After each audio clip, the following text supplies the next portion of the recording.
আসসালামু আলাইকুম ওয়া রাহমাতুল্লাহি ওয়া বারাকাতুহু।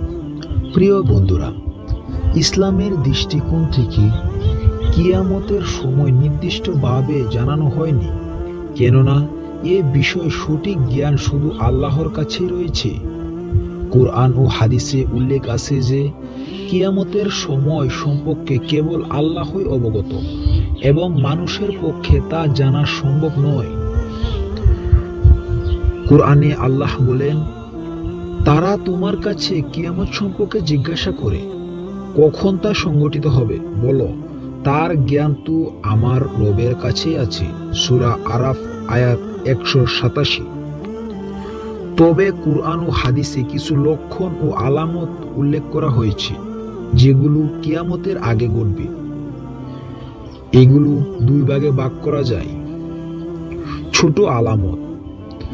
এই আলামতগুলো কিয়ামতের আগে দীর্ঘ সময়ের মধ্যে প্রকাশিত হবে, যেমন প্রিয় নবী মুহাম্মদ সাল্লাল্লাহু আলাইহি ওয়াসাল্লামের আগমন, নৈতিকতার অবনতি এবং ফিতনা ও বিশৃঙ্খলার বৃদ্ধি, ধন সম্পদের প্রাচুর্য এবং মানুষ তা নিয়ে অহংকার করবে, মদ্যপান, জুয়া এবং ব্যভিচারের ব্যাপকতা, জ্ঞানী ও সৎ মানুষের সংখ্যা কমে যাওয়া এবং বড় আলামতগুলো।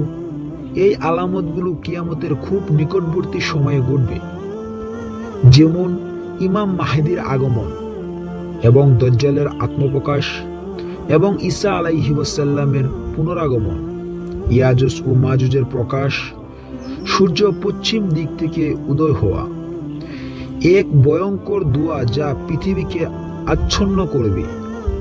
এইসব আলামত প্রকাশিত হওয়ার পর কিয়ামত সংঘটিত হবে।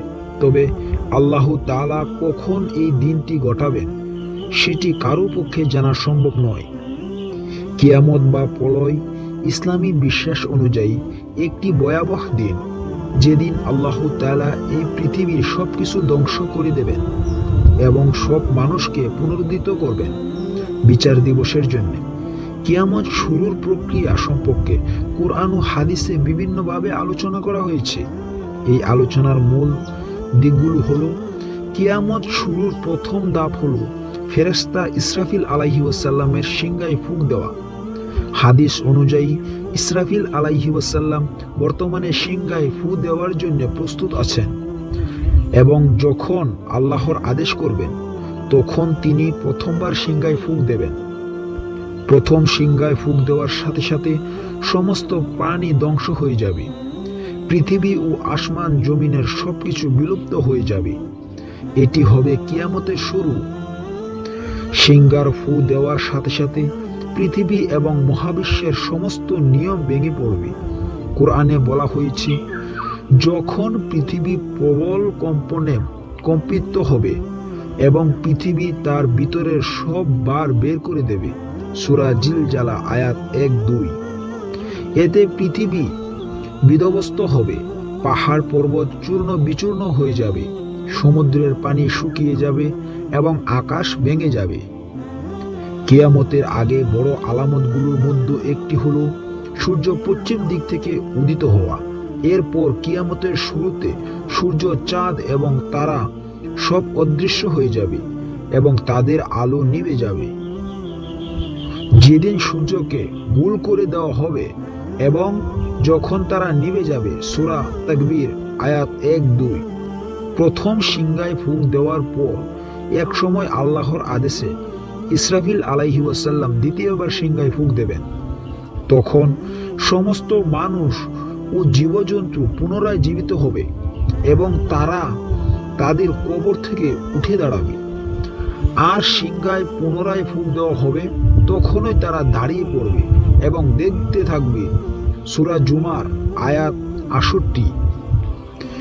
দ্বিতীয় সিংহায় ফুঁক দেওয়ার পর সকল মানুষকে একত্রিত করা হবে এবং আল্লাহর সামনে সবাইকে তাদের কর্মের হিসাব দিতে হবে। এই দিনটি হবে বিচার দিবস, যেদিন প্রত্যেক মানুষ তার জীবনের কাজের বিচার পাবে। মানুষের মধ্যে প্রচন্ড আতঙ্ক ও ভয় সৃষ্টি হবে। পিতা তার সন্তানের চিনবে না, কেউ কারো খেয়াল রাখবে না, সবাই নিজের বিচার নিয়ে ব্যস্ত থাকবে।